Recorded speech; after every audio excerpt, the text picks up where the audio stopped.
Pues arrancamos ya iba a decir esta segunda retaguardia, es de formación, es normal.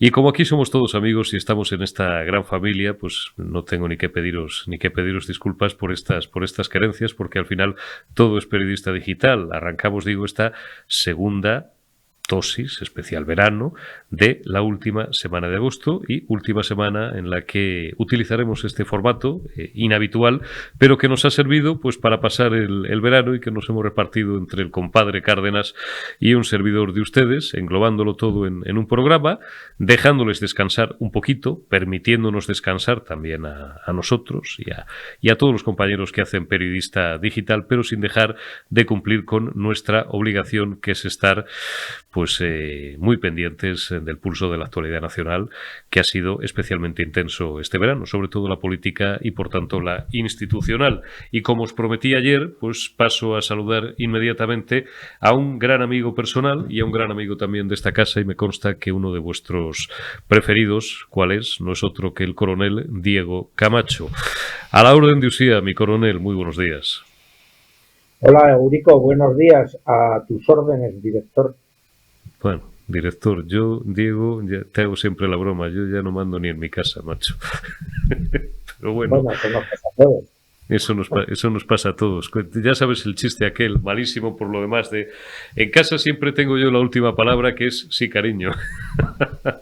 Bueno, oye, espero que hayas pasado unas buenas vacaciones en familia y, bueno, pues disfrutando un poco del mar. Yo, como sabes, he optado por alejarme unos días de España. Primero porque me apetecía, porque era un sitio, era una isla, Malta, digo, que no conocía y me apetecía mucho conocer por varias razones y porque parece increíble, pero cómo se ven las cosas en cuanto te alejas un poco, y tú que tienes una notabilísima experiencia internacional, lo sabes bien, cuando coges un poco de perspectiva, coges un poco de foco, lees prensa internacional, pues es como si se te abriera la mente de repente, ¿no? Y vieras cómo muchas veces nos enredamos en historias pequeñas, mezquinas y miserables, y sin embargo erramos, sin H, en lo fundamental. ¿Cómo estás viendo? Te hago la primera pregunta, como siempre, con un carácter muy general. ¿Cómo estás viendo todo el devenir de lo que está ocurriendo en España en las últimas semanas, Diego? Bueno, pues lo veo muy complicado porque realmente hay un grupo que sabe a dónde va, y el grupo en el que yo, digamos, milito o en el que estoy, que es la defensa de la Constitución y la defensa de España, de la unidad de España, el grupo este, pues parece que, que le entran dudas existenciales, es decir, no tiene, no tiene la hoja de ruta que ves en los comunistas y en los socialcomunistas, no se ve en la derecha, parece que están pidiendo perdón por respirar. Entonces, bueno, pues realmente si un grupo no tiene voluntad de vencer, me estoy refiriendo de vencer políticamente, y está lleno de complejos, pues es difícil que se hace con la victoria. Entonces, realmente a mí me preocupa. Es decir, ahora mismo en la derecha solamente se le ve a una persona con ideas claras de resistencia, de defensa de la Constitución y de la unidad de España. Y este señor, yo creo que es Santiago Abascal, al que más se le nota. Realmente el señor Feijóo, pues yo no le veo por la labor. Pero bueno, era una cosa que ya se veía cuando le nombraron presidente del PP, qué sistema idiomático se utilizaba en la Asamblea Gallega, y después sus propias declaraciones diciendo que su opción era participar con el PSOE. Entonces el PSOE de antes es un PSOE que no existe. El PSOE de ahora es un PSOE que se ha abrazado por, por la querencia de Sánchez, digamos, a la dinámica comunista, a la dinámica de la Agenda 2030 y del Grupo de Puebla. Entonces, bueno, pues esta circunstancia hace que no puedas hablar con el PSOE como si fuera una fuerza constitucionalista. Entonces yo creo que eso es un error de percepción, o bien del señor Feijóo o bien mía. Feijóo, coronel, no sabe dónde va. Pues estamos fregados. Pues estamos fregados, Eurico, porque, claro, dentro de lo que podríamos denominar fuerza conservadora de derechas o como tú la quieras llamar, Feijóo es el que tiene más respaldo popular. Es decir, ha sacado 30 y tantos escaños y me parece 137 escaños. 137 y, bueno, y 8.200.000 votos, ¿no? 8.000.000 claro, y pico mil. Claro.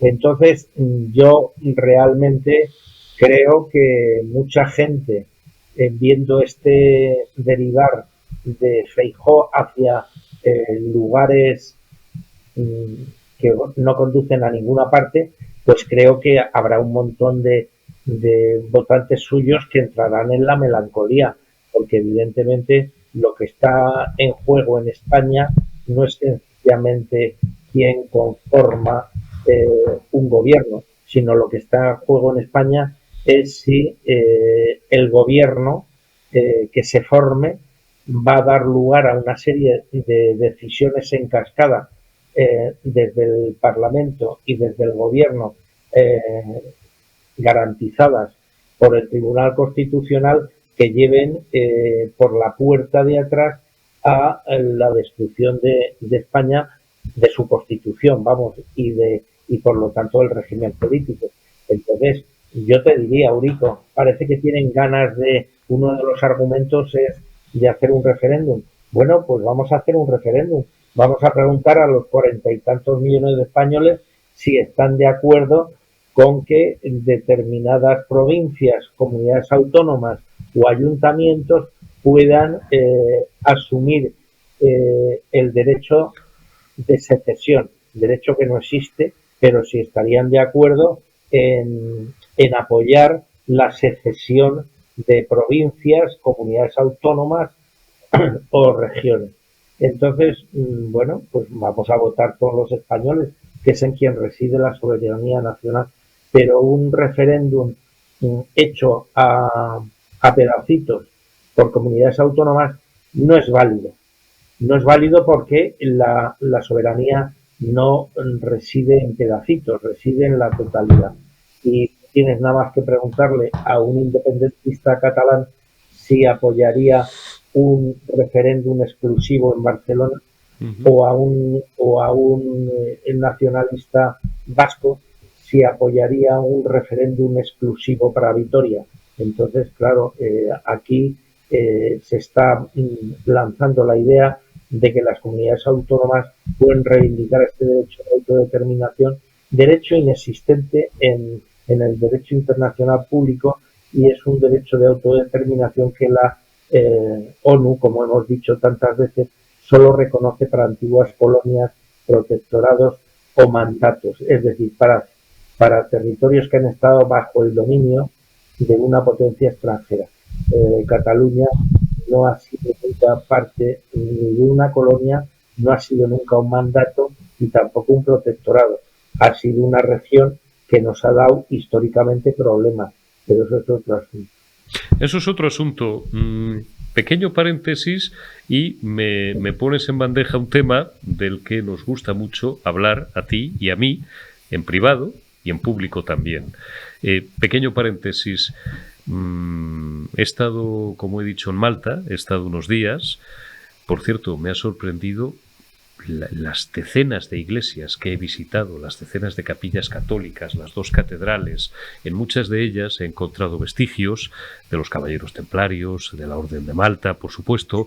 He encontrado vestigios, no quiero hacer esto interminable porque además luego me acusan y con razón de que al final hablo demasiado de mí o cuento demasiadas cosas que tienen que ver con mi vida personal, pero he encontrado, es que ahora viene al pelo, vestigios de la corona de Castilla, vestigios de la corona de Aragón, vestigios de la corona de Navarra y ni uno solo de Cataluña. ¿Y saben ustedes por qué? Porque no existía. Porque no, ¿eh? Porque no existió. Claro. Es que tú ten en cuenta que Malta, igual que otros puntos de Oriente Próximo o del Mediterráneo Oriental, era etapa obligada en el camino a Jerusalén. Correcto. Es decir, que ahí están todo el proceso de las cruzadas, que precisamente cuando se acaban las cruzadas, la Santa Sede busca rápidamente una forma de sustituir ese camino a Jerusalén, a los santos lugares, por otro santo lugar que permita esa peregrinación interior y personal, que es precisamente el Camino de Santiago. O sea, el Camino de Santiago surge precisamente cuando Solimán conquista Jerusalén y se acaban las cruzadas. Así es, así es. Decía yo esto porque acabas de hacer una precisión que es certera y creo que es muy conocida, pero no por todos, o algunos incluso, que es peor aún, de los que la conocen, la ignoran, cuál es que el derecho de autodeterminación está reconocido en los casos en los que tú has señalado. Resulta curioso que el actual partido sanchista, que no Partido Socialista Obrero Español, que ha desaparecido, pues esté dispuesto, a 5 minutos no, esté dispuesto ya a firmar o a reconocer el derecho de autodeterminación de esa republiqueta, de esa entelequia ficticia que quieren llamar República Catalana, y sin embargo niegue y se haya entregado para ello al sultán, al sátrapa marroquí, el derecho de autodeterminación del pueblo saharaui, rompiendo, haciendo añicos la política exterior española y las tesis internacionales y de la propia Organización de Naciones Unidas del último medio siglo. Claro, eso es lo que pone en evidencia que la decisión sanchista de reconocimiento de ese derecho de autodeterminación o de poner las vías para que sea reconocido a Cataluña y el no reconocimiento precisamente al Sáhara Occidental, que es quien tiene ese derecho según la comunidad internacional y según Naciones Unidas, pues precisamente esa paradoja es la que nos permite pensar que Sánchez actúa así, no como respetuoso al derecho internacional, no como respetuoso a los ciudadanos catalanes, ni respetuoso a los súbditos marroquíes o a los nómadas, sino actúa sencillamente por una pulsión de poder y a él le da exactamente igual. Porque, como algunas veces creo que he manifestado, España está gracias y por desgracia con Sánchez metida en un proceso revolucionario para acabar con la Constitución del año 78 y de paso llevarse por delante la monarquía parlamentaria. Algunos que defienden la monarquía parlamentaria como el factor determinante en España a veces se equivocan en sus planteamientos, porque hay que decir y repetir una y otra vez que el rey, la monarquía parlamentaria, que es el régimen político del presidente de España, está dentro de la Constitución, no la Constitución dentro del rey y dentro de la monarquía parlamentaria. Es decir, que defendiendo la Constitución es como defendemos el régimen político español, es como defendemos la convivencia que nos dimos en el año 78, aprobada por una inmensa mayoría de españoles, y entonces todo eso lleva de consumo la defensa de la monarquía y la defensa del rey. Ahora, si se pone en primer lugar que la monarquía es lo que hay que defender y se olvida uno de la Constitución, realmente para defender al rey le falta el fundamento jurídico que lo legitime. No sé si me explico. Te has explicado perfectamente, como haces siempre, sin necesidad de utilizar más términos de los necesarios, ¿no? Por decirlo así, como buen procesador y analista de datos que has sido durante buena parte de tu vida. Vamos a ir a un turrón, dicho todo esto, que es muy del gusto estos días y, oye, si hay que entrar, se entra, pero para precisarlo sus justos términos políticos, institucionales y sobre todo jurídicos. Digo que es un turrón muy del gusto pues de los patriotas y de buena parte de las gentes del grupo de los que pensamos que, bueno, pues algún día España debería tener remedio en el que nos encontramos. ¿Cuál es el papel del rey frente al refrendo de pues un hipotético decreto o cualquiera que fuera su forma, su naturaleza, su concreción jurídica en el que se reconociera, no sé si la autodeterminación o una suerte de estatuto especial para la región catalana. ¿El rey podría negarse a firmar eso? No voy a recurrir al manido caso de Balduino, que no tiene nada que ver, que abdicó 24 horas para no firmar la ley del aborto y después volvió, etcétera. ¿El rey podría obligar el poder ejecutivo a su majestad el rey, al jefe del Estado, a firmar un régimen especial para Cataluña? Lo dejo ahí. Pues bajo mi punto de vista no, porque el rey ha jurado la Constitución, su defensa y su cumplimiento. Entonces, la ruptura de España es una cosa que el rey no puede admitir. Es decir, en el momento que admitiera ese proceso, estaría sacándose el billete de barco. Es decir, el rey tiene esa obligación de encarnar la unidad de España. Entonces, la unidad de España está basada en la igualdad de todos los españoles sin distinción de sexo, de raza, de ideología, etc. Entonces, en España no hace falta leyes de igualdad o tonterías de estas. Lo que hay que hacer es cumplir la Constitución. Es decir, que en la Constitución no se encuentra ningún aparato de ventaja para los ciudadanos españoles a nivel programático. Sí que existe un diferente trato, por ejemplo, a nivel fiscal en determinadas, digamos, vamos a ver, autonomías históricas que... Navarra y País Vasco, te refieres al cupo y al concierto. Claro, pero eso es una cosa que realmente en el ánimo de los constituyentes creo yo que estaba por rebatir con el tiempo. Es decir, es una concesión que se hizo para salir de un paso para conseguir que una constitución como la nuestra tuviera un consenso el más amplio posible y que después se puede llegar por la negociación a esa igualdad. Porque la igualdad entre los españoles creo yo que debería ser la suprema aspiración política de los grupos que se sienten patriotas, que se sienten españoles. Es decir, en el momento en que tú generes la desigualdad, pues evidentemente viene la división y el agravio comparativo. Entonces, fíjate tú que la herramienta más utilizada con objeto de buscar la división social ha sido precisamente el idioma.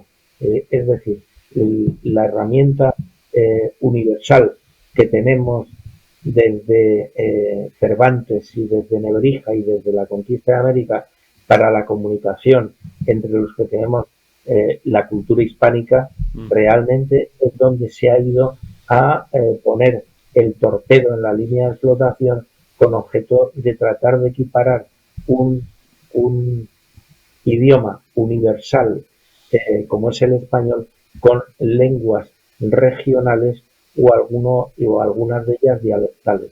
Entonces, bueno, pues realmente eso te da imagen de ese proceso revolucionario al que te mencionaba antes. El primer acto de la nueva presidenta del Congreso de los Diputados no ha sido comprometerse ante la sociedad española a poner todo su empeño en buscar las responsabilidades de los abusos a las menores tuteladas en la región autónoma que ella estuvo antes de ser presidenta del Congreso liderando, sino el que estas lenguas dialectales regionales se iban a poner al mismo nivel en el Congreso de los Diputados. ¿Con qué objeto? Pues con objeto de entenderse todavía menos, porque efectivamente habrá diputados que no querrán ponerse el pinganillo y hay diputados evidentemente que no saben ni vasco, ni catalán, ni bable, ni la madre que les fundó. Entonces, bueno, ¿eso es normal? Claro que es normal que la gente que está por la división de España y por ese proceso revolucionario de cargarse la Constitución, claro que es normal que utilicen todos los medios a su alcance para lograrlo. Lo que convierte esta situación en doblemente complicada es que esté colaborando como cómplice necesario en ese camino el Partido Socialista Obrero Español y en concreto el señor Sánchez. Pero claro, no es el señor Sánchez, es decir, es el Partido Socialista Obrero Español, que es al que millones de españoles le votan y es que tiene unos diputados que cuando ven el incumplimiento de artículos de la Constitución de forma sistemática y permanente, permanecen callados continuamente.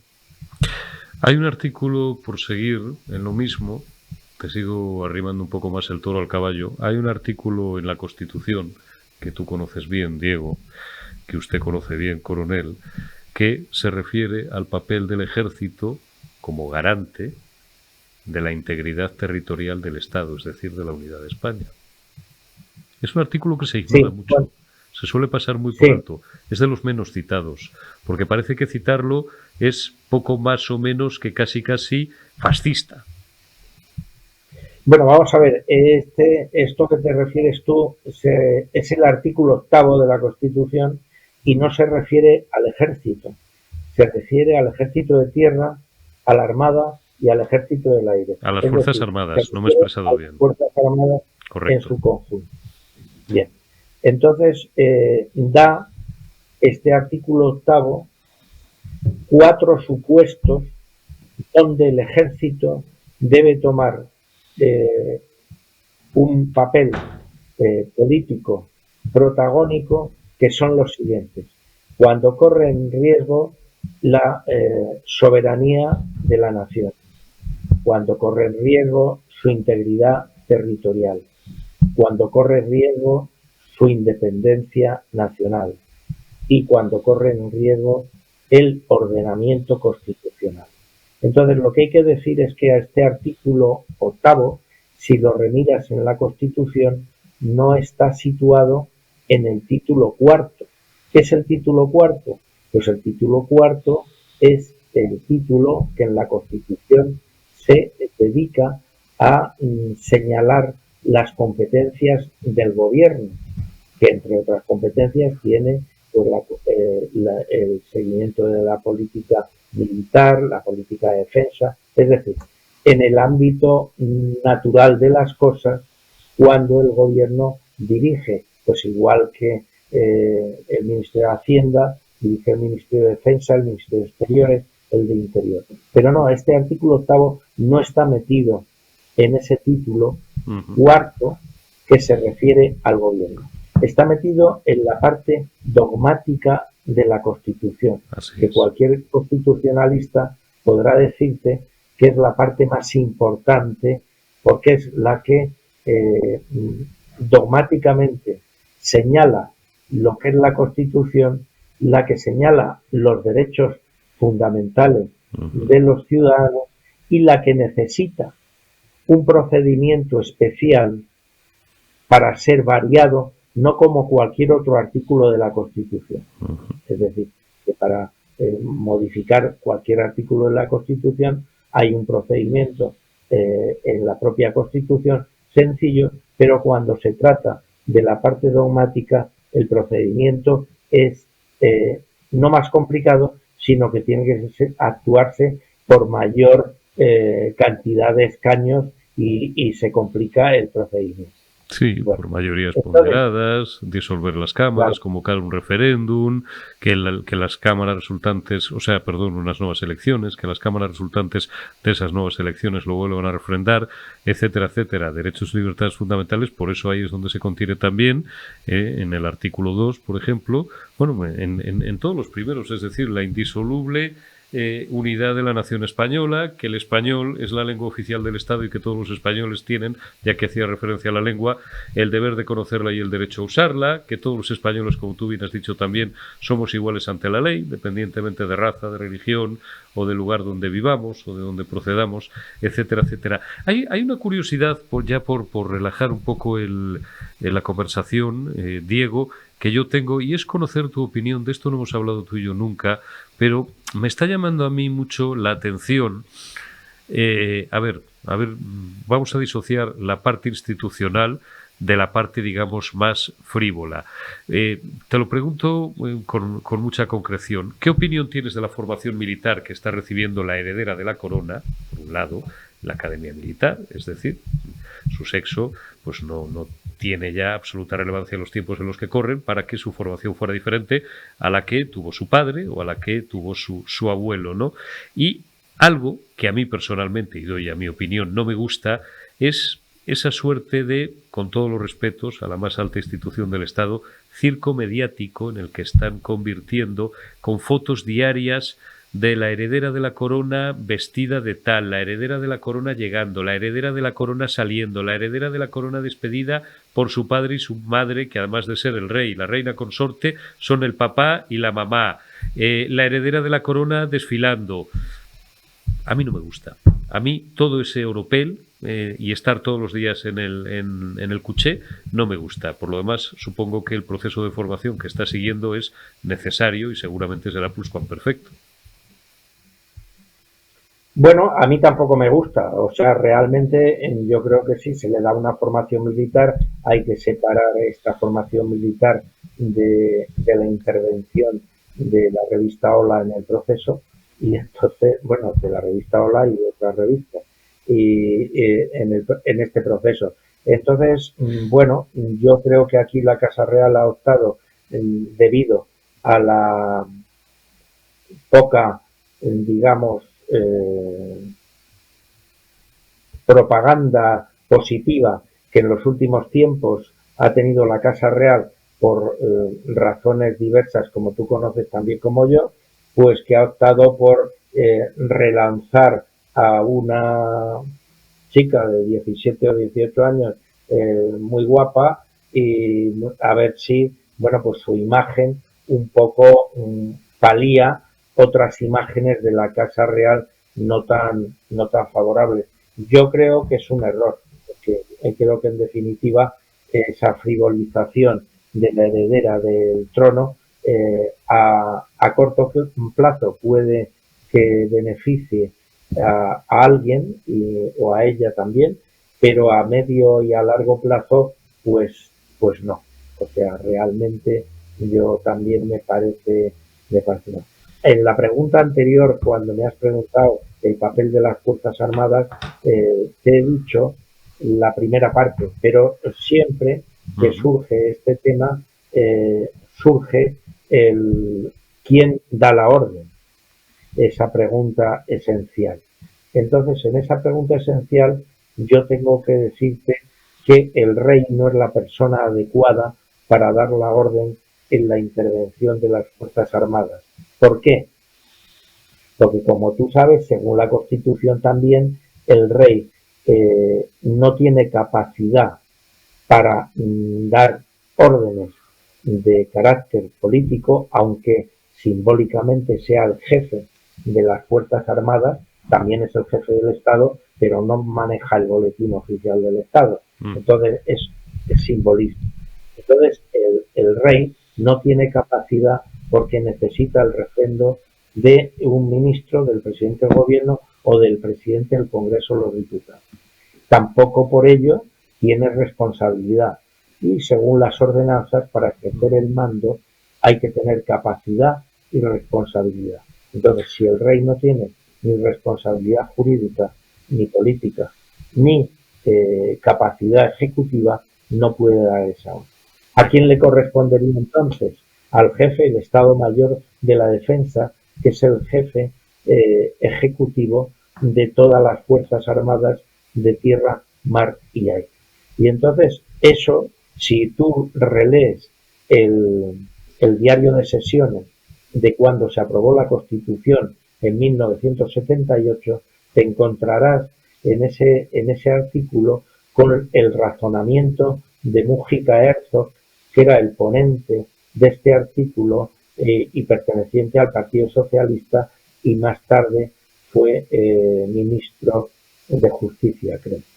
Bueno, entonces Mújica Herzog viene cuando le interpelan diciendo que el artículo parece franquista, le dice un diputado, él contesta que este artículo se ha puesto ahí por si en algún momento, a pesar de la Constitución, surge en el poder personas que, fuera de toda razón, y a los que no se les puede hacer reflexionar, son capaces de llevar a un país, a país España, por unos derroteros inasumibles.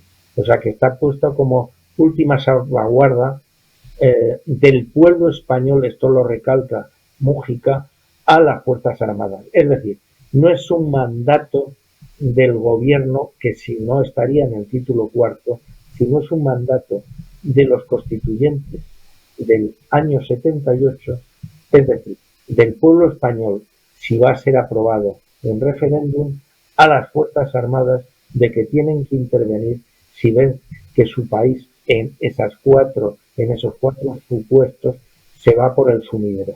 Es decir, teníamos en España la experiencia de la invasión napoleónica, teníamos también en España la experiencia de el ataque a las instituciones republicanas con la formación del Frente Popular en el año 36, y bueno, pues realmente lo que se quería evitar era precisamente el que camparan por sus respetos en España un ejército extranjero, o bien que España se convirtiera en un satélite ideológico de quién sabe qué país.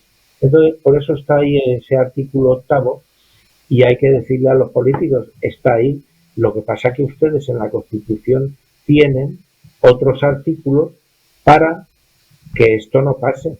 Ustedes tienen el artículo 155, tienen el artículo 116 en que señala el estado de alarma, excepción y sitio, tienen el artículo 102 en donde se contempla la traición o el delito de ministros o del propio presidente del gobierno a los intereses de España. Es decir, hay una serie de instrumentos constitucionales que se deben emplear antes de este artículo octavo. Pero, y con esto ya termino en este tema, lo que quiero dejar claro es que la utilización de la fuerza del Estado para impedir el golpe de Estado en contra de la nación española no es un golpe de Estado, es la defensa de la nación española y la defensa de España y la defensa de los españoles. Amén. Me gusta que terminemos con este colofón, porque más alto se puede decir, pero no más claro. Y por parte de una de las personas en España, pues que mejor conoce y que mejor entiende de este asunto, que es el coronel de infantería, Diego Camacho. Diego, no te voy a preguntar cómo va a terminar todo esto, porque es muy pronto todavía, pero como vamos a seguir hablando las próximas semanas, pues vamos a dejar a los señores políticos, dicho sin ironía, los señores políticos, que sigan haciendo su trabajo o intentándolo, y dentro de unos días, pues seguiremos comentando el devenir de los acontecimientos, pero huelo que esto va a ser todavía más complicado y más oscuro de lo que nos temíamos, y que la situación de interinidad que vivimos, no sé si en forma de unas elecciones, en forma de un gobierno débil, no sé si Feijóo se saldrá con la suya, que lo tiene muy complicado, no sé si Sánchez finalmente se saldrá con la suya, que lo tiene un poco menos complicado que Feijóo, pero tampoco lo tendría hecho. No sé lo que va a pasar, pero como dicen los cazadores de mi querida tierra manchega también, barrunto problemas. Diego Camacho, coronel de infantería retirado, como siempre, ha sido un placer el charlar contigo estos minutos, amigo. Te envío un abrazo. Otro abrazo para ti, Eurico, y hasta pronto.